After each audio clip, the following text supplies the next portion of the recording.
네, 이번 학기에 영어학 캡스톤이라는 수업을 혁신 수업으로 운영하고 있습니다. 캡스톤 디자인 수업에 대해서 많이 들어보셨을 것 같은데요. 주로 예술, 경영, 공학 같은 분야에서 학부 고학년생들이 수강하는 현장 중심 종합 설계 과목으로 아주 활성화되어 있습니다. 영어학과 캡스톤의 조합은 많이 생소하실 텐데요. 다른 전공 분야에서 활성화된 캡스톤 수업을 영어학에 전공해서 팀 연구과제 중심 수업으로 운영하고 있습니다.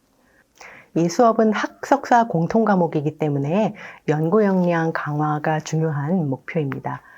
제가 최근에 고급 영어 구사 능력의 핵심을 구성하는 요소가 무엇인지를 언어 빅데이터 분석을 통해서 연구하는 과제를 진행하고 있는데, 영어학 캡스톤 수업을 듣는 학생들은 관련 연구 방법론을 배워서 저하고 실질적인 공동 연구 과제를 진행하는 데 관심이 있는 학생들입니다.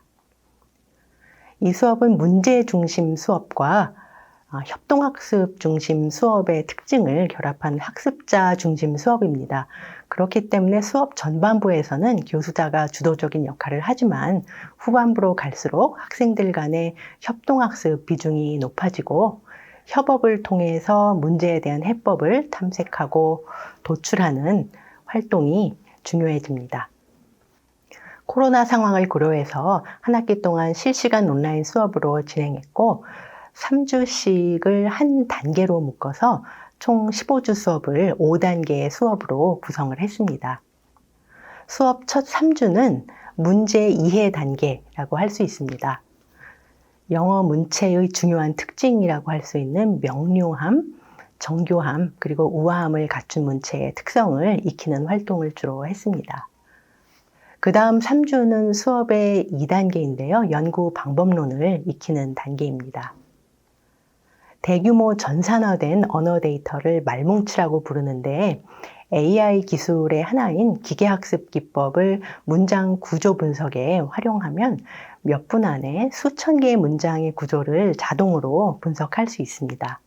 그래서 이런 기법을 적용해서 펜실베니아 대학 연구진이 대규모 언어 데이터에 포함된 문장의 복잡도와 정교함의 정도를 측정하는 소프트웨어를 개발을 했습니다.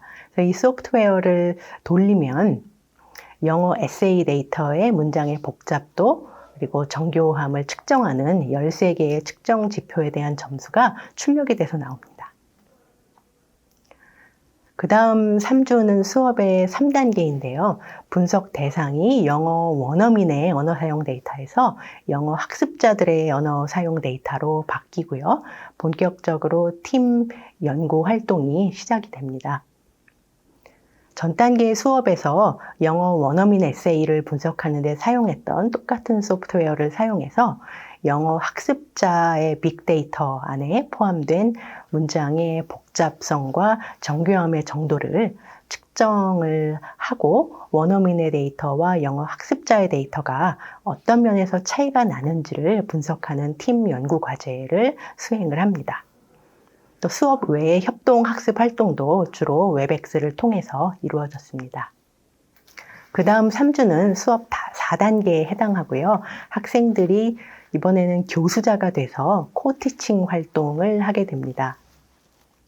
전 단계 수업에서 주로 사용했던 소프트웨어의 한계점이 무엇인지 먼저 토론 수업을 통해서 이해를 한 다음에 제가 보다 최근에 개발된 다른 2개의 소프트웨어를 소개를 합니다.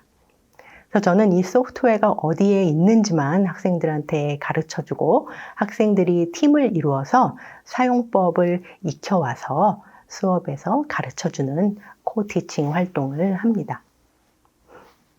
흔히 팀 티칭이라고 하면 2명 이상의 교수자가 가르치는 수업의 형태를 떠올리실 텐데요.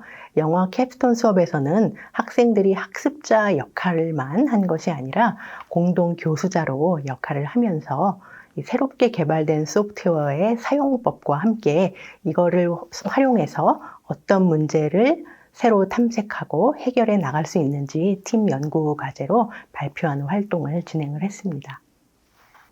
수업 마지막 3주는 종합 토론과 기말 과제 발표로 진행이 되었습니다.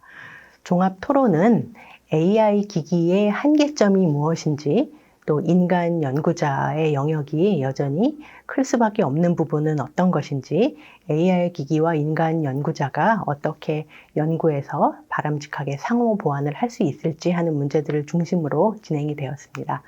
마지막 주에는 학생들이 발표할 팀 또는 개별 연구과제를 발표하고 제가 피드백을 주고 수업을 마무리하게 되었습니다. 수업을 도입하게 된 계기가 3가지가 있습니다. 가장 큰 계기는 우수 학부생들과 대학원생들한테 교수가 진행하는 연구과제에 참여할 수 있는 기회를 수업을 통해서 제공을 해서 영문과 대학원을 활성화하려고 하는 그런 의도가 가장 컸습니다. 우리가 연구 중심 대학이라고 하면 가장 먼저 떠올려지는 모습들이 있으실 거예요. 그러니까 제 경우에는 교수, 학생, 그리고 신진 연구자가 함께 열심히 연구하고 함께 성장하면서 좋은 성과를 내는 모습이 가장 먼저 떠오릅니다. 그것을 가능하게 하는 여러 여건들이 잘 갖추어져 있고요.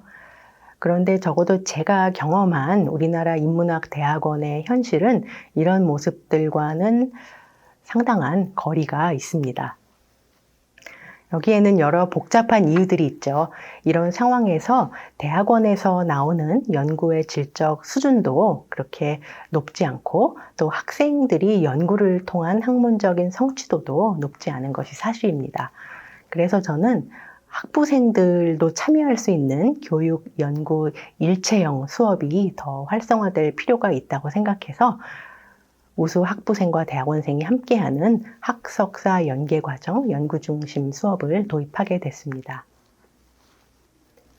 이 수업을 도입하게 된 2번째 계기는 인공지능 시대가 다가온 것과 밀접한 관계가 있습니다.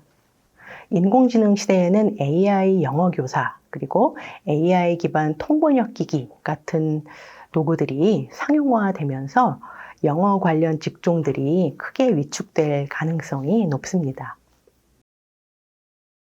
그런데 AI 기술이 많이 발전을 하고 있어서 겉으로 보기에는 AI의 언어 능력과 인간의 언어 구사력이 비슷해 보일지도 모르는데, 사실 이 둘 사이에는 상당히 큰 차이가 있습니다.